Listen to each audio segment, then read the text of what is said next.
আজ আমরা এমন এক পৃথিবীর কথা বলবো যা আমাদের এই পৃথিবীর মধ্যে লুকিয়ে আছে, যেখানে সূর্যের আলো পৌঁছায় না, যেখানে চাপ এতই বেশি যে এক মুহূর্তে হাড়গোড় গুঁড়ো হয়ে যেতে পারে, আর যেখানেই বাস করে এমন সব আশ্চর্য জীব যাদের দেখলে মনে হবে তারা অন্য কোনো গ্রহের প্রাণী।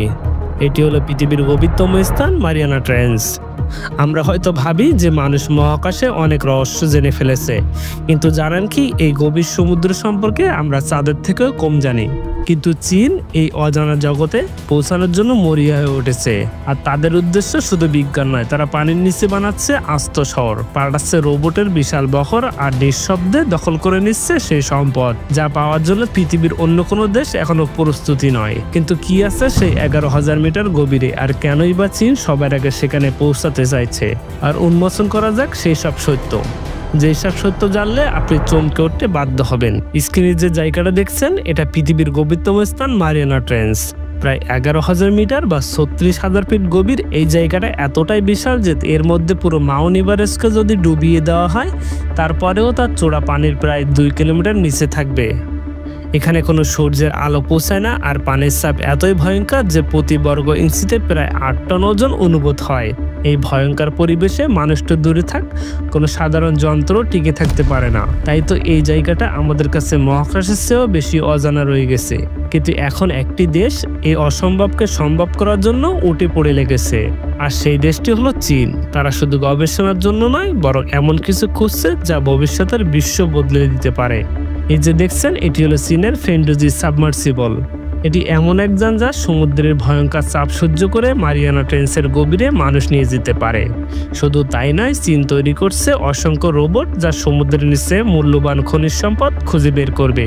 এমনকি তারা পরিকল্পনা করছে পানির নিচে একটি স্থায়ী স্টেশন বানানো, অনেকটা মহাকাশে থাকা ইন্টারন্যাশনাল স্পেস স্টেশনের মতো। কিন্তু প্রশ্ন হলো, কেন চীন এত টাকা প্রযুক্তি খরচ করে এই অন্ধকার জগতে?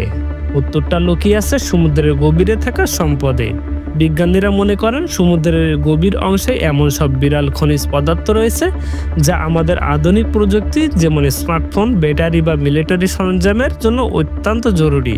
কোবাল্ট, নিকেল, কাপার, ম্যাঙ্গানিজের মতো মূল্যবান ধাতু এখানে ছড়িয়ে আছে, যা পৃথিবীতে ক্রমশ ফুরিয়ে আসছে। যে দেশ এই সম্পদ নিয়ন্ত্রণ করতে পারবে সে আগামী পৃথিবীর অর্থনীতি এবং প্রযুক্তিকে নিয়ন্ত্রণ করবে। চলুন একটু সহজভাবে বুঝি সমুদ্রের গভীরতা কতটা ভয়ঙ্কর।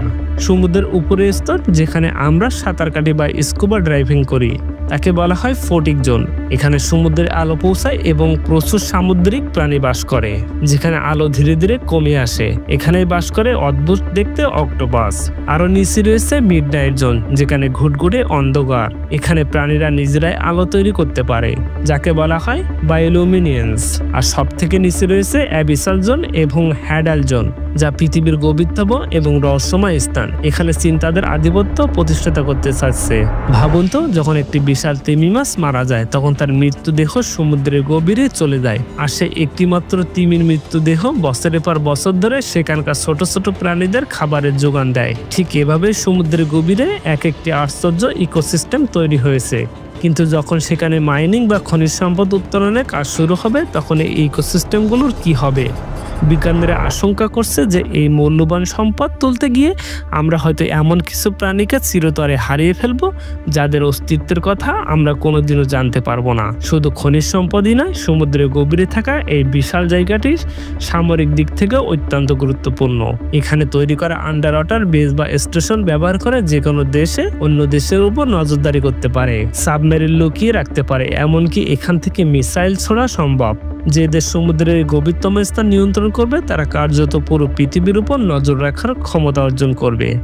আর চীন ঠিক এই কাজটি করতে চাইছে। এখন প্রশ্ন হলো, চীন কি পারবে এই অজানা বিশ্বের আধিপত্য হতে? আর এর ফলে আমাদের পৃথিবীর উপর কি প্রভাব পড়বে? আমরা কি মূল্যবান খনিজ সম্পদের জন্য সমুদ্রের আশ্চর্য জীবজগৎকে ধ্বংস করে দেব? এই দৌড়ে কে জিতবে তা হয়তো সময় বলে দেবে, কিন্তু একটা কথা নিশ্চিত, সমুদ্রের গভীর রহস্যময় জগৎ আগামী দিনের পৃথিবীর ক্ষমতার কেন্দ্রবিন্দু হতে চলেছে। আপনার কি মনে হয়, চীন এই পদক্ষেপ কি মানব জাতির জন্য ভালো হবে নাকি এক নতুন ধ্বংসের সূচনা করবে?